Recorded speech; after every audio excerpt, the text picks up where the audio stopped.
আপনারা যখন এই ভিডিও দেখবেন সেই সময় শেখ হাসিনার ওই সংবাদ সম্মেলন শেষ হয়ে গিয়েছে।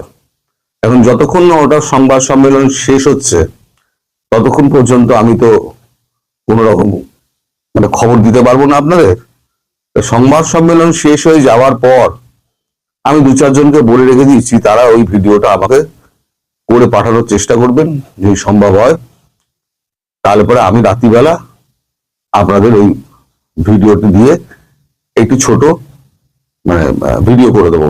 কারণ আপনারা অনেকেই লিখেছেন এবং ফোন করছেন যে আমরা তো কিছুই জানতে পারবো না, তো আপনি যদি আমাদের একটু সাহায্য করেন। আমি আমার সাধ্যমতো চেষ্টা করব, জানি না কতটা পারবো কতটা পারবো না।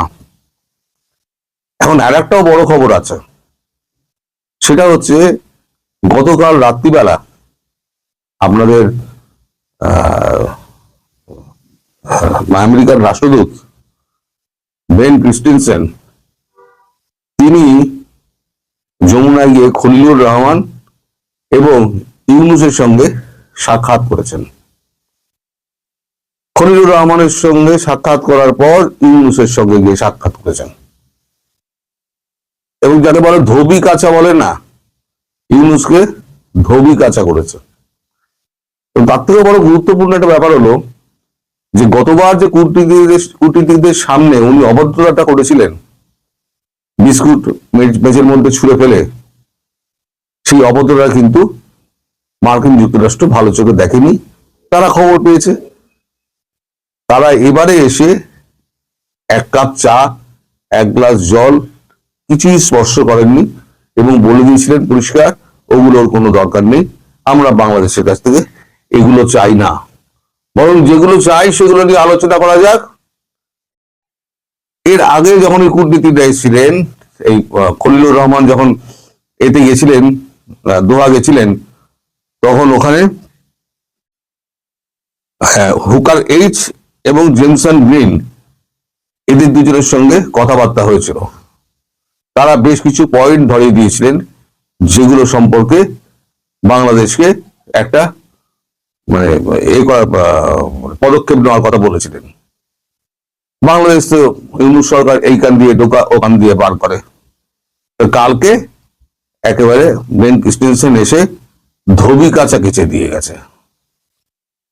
কালকে রাত্রিবেলা হয়েছে এই প্রোগ্রামটা, কিন্তু ইউনূস আর তার এই 56-57 জনের যে আপনার প্রেস মিডিয়া টিম আছে, তারা ভেবে পায়নি যে কি উত্তর দেবে।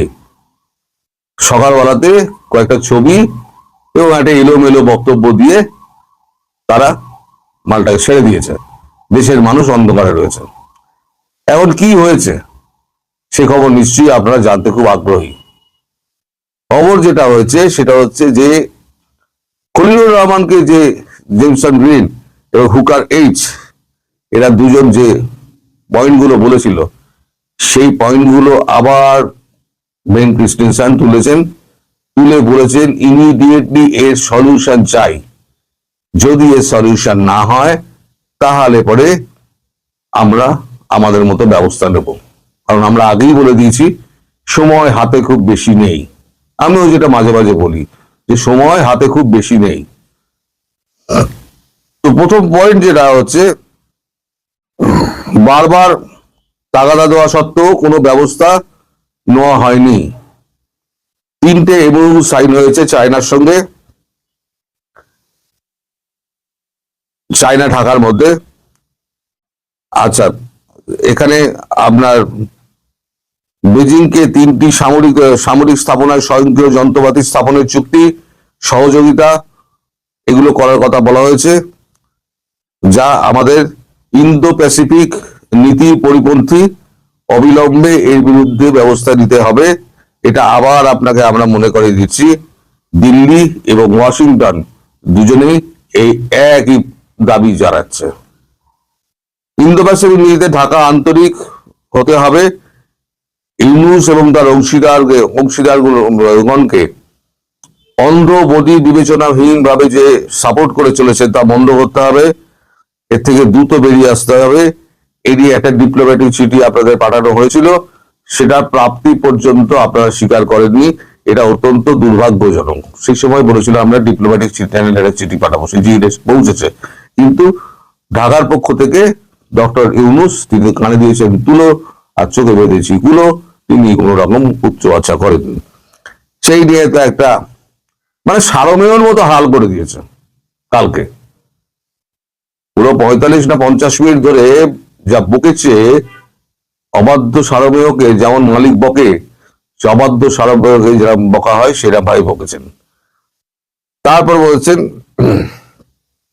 ইসলামিক জঙ্গিদের 17টা গ্রুপকে ঢাকায় আশ্রয় প্রশ্রয় মদত অর্থায়ন এবং টেকনিক্যাল এবং নন টেকনিক্যাল সাপোর্ট দিয়ে যাচ্ছে ঢাকা। বারবার সতর্ক করা সত্ত্বেও এটা বন্ধ হচ্ছে না। ঢাকার সরকার সার্বভৌমত্ব অনেক আগেই চীনের কাছে সঁপে দিয়েছে। মানে চীন সম্পর্কে তাদের দেখছে এই একটা অ্যালার্জি আমেরিকার। ঢাকা এক অনিরাপদ শহরে পরিণত হয়েছে, যেখানে কেউ শান্তিতে বাস করতে পারছে না।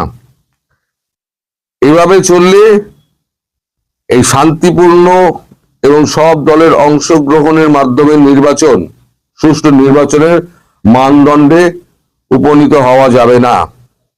মত প্রকাশের স্বাধীনতা, সংখ্যালঘু নির্যাতন, মব ভায়োলেন্স, বিচার বহির্ভূত বিচার বিভাগের স্বাধীনতা শূন্যের কোঠায় যে নেমে এসছে, যা কোনো মতেই 16টি মানবাধিকার ইস্যুকে কভার করে না।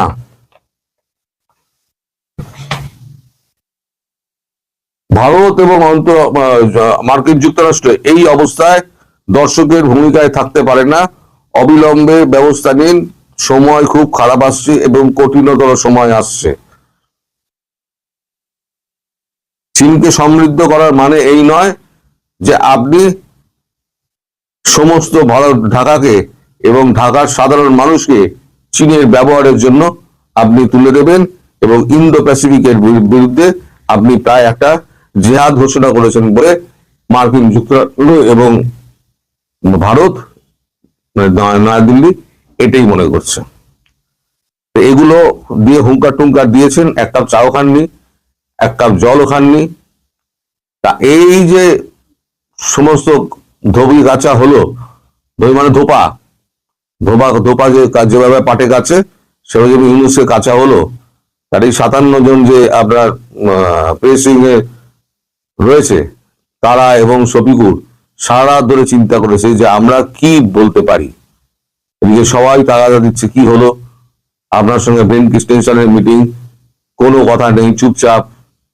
এদিকে এই মিটিং যখন শেষ হয়েছে তখনই চীনের রাষ্ট্রদূত তিনি আবার একটা হুঙ্কার দিয়েছেন যে ভারত ঢাকা এবং চীনের মধ্যে যে সম্পর্ক স্থাপন হচ্ছে সেই সম্পর্কে ওয়াশিংটন কখনো নাক গলাতে পারে না, আমরা তাদেরকে সাবধান করছি।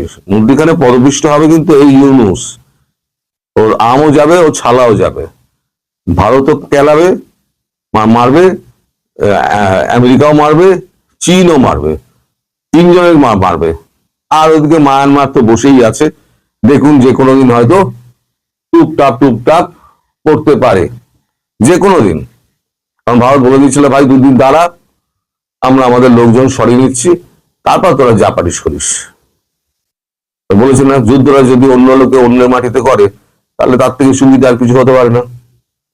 তো এই টোটাল ব্যাপারটা যেটা হয়েছে, তারপরে ইউনুস খুব ঘাবড়ে গিয়েছেন। ঘাবড়ে যাওয়া ইউনুস তখন ওই আজকে সকালবেলা তার একটা ওই ম্যারাথন দৌড়ের একটা উদ্বোধনী অনুষ্ঠান ছিল, যমুনা থেকে সামান্য দূরে শুনেছি, তিনি যাননি, বলেছেন আমার শরীর খারাপ, আমি যেতে পারবো না। মন মেজাজ তিরিক্ষি হয়ে রয়েছে, তিনি বুঝতে পারছেন না আঘাতটা কোন দিক দিয়ে আসবে।